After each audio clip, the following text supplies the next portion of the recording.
Olá pessoal do oitavo ano da Rede Municipal de Ensino de Picos, tudo bem com vocês? Aqui quem fala é o professor Rubens Leal da disciplina de Geografia. Gostaria de convidá-los para assistir a nossa aula de número 15, sob o título América, Aspectos Econômicos, que você poderá acompanhar no seu livro didático a partir da página 112. Vamos nessa então? Então pessoal, como nós sabemos, o continente americano ele é bastante heterogêneo. O que isso significa? Que não existe nada de igual, muito pelo contrário, como são 35 países, uma diversidade de culturas, economias, obviamente, na questão econômica, muita diferença existe no continente americano. Nós temos aqui duas grandes potências, Estados Unidos e Canadá, que estão entre os 10 mais ricos países do mundo. Temos aqui alguns países de economias emergentes ou medianas, no caso do Brasil, principal líder da América Latina, México, Chile, Argentina, e temos uma gama de países subdesenvolvidos ou pobres. Bolívia, Haiti, Cuba, Venezuela, Peru, Equador, Paraguai, Uruguai, enfim. Então nós temos aqui uma diversidade de economias diferentes, desde potências econômicas a países emergentes de economia mediana e países subdesenvolvidos ou pobres. E, obviamente, os aspectos econômicos seguem também essa sistemática. Vejamos, a agropecuária. Nós sabemos que nos Estados Unidos e no Canadá a agropecuária é intensiva. O que é uma agropecuária intensiva? É uma agropecuária moderna, com uso de máquinas, agrotóxicos, fertilizantes, trabalho com revitalização do solo, uso de técnicas laboratoriais como alimentos transgênicos, zootecnia, ou seja, Estados Unidos e Canadá, eles têm uma agropecuária intensiva, moderna, com uma alta produção e que muitas vezes não necessita de muitas áreas de produção, de muitas terras agrícolas, porque é uma produtividade gerada muitas vezes pelas técnicas que são implementadas no cultivo e na criação de animais.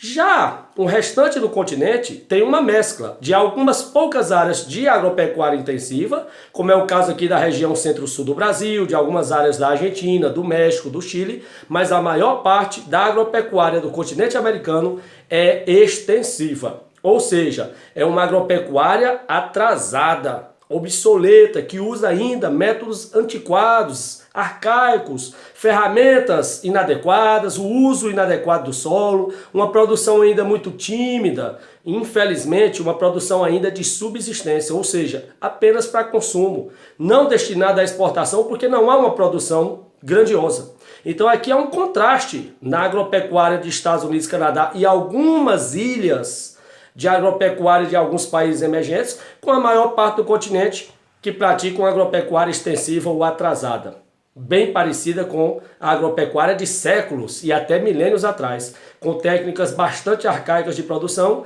e uma produção bem contida, bem controlada, infelizmente muito limitada. Outro aspecto que a gente tem que observar e que mostra também, deixa muito evidente que o continente americano é bastante heterogêneo, é a atividade industrial. Há uma enorme desigualdade nas indústrias aqui. Vejamos.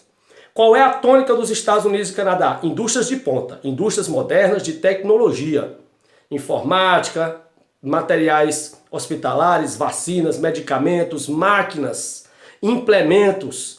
E geralmente são indústrias nacionais. Não há dependência do capital externo nos Estados Unidos e Canadá. Os próprios empresários nacionais implantam as indústrias no país. O que se observa na América Latina? Infelizmente, em países industrializados da América Latina, como Brasil, México, Argentina, Chile, há uma dependência de capitais externos, ou seja, de empresas multinacionais ou transnacionais que são estrangeiras que se instalam nesses países. Vejamos o Brasil. O Brasil tem uma enorme dependência de empresas estrangeiras. No campo automotivo, por exemplo, no que diz respeito à produção de automóveis, ônibus e caminhões, o Brasil não tem nenhuma empresa nacional. São todas multinacionais ou transnacionais estrangeiras que se estabeleceram no Brasil e passaram a produzir automóveis, ônibus, caminhões que nós consumimos. Nós também temos dependência de medicamentos, materiais hospitalares, vacinas, produtos tecnológicos e imagine os países mais pobres da América Latina.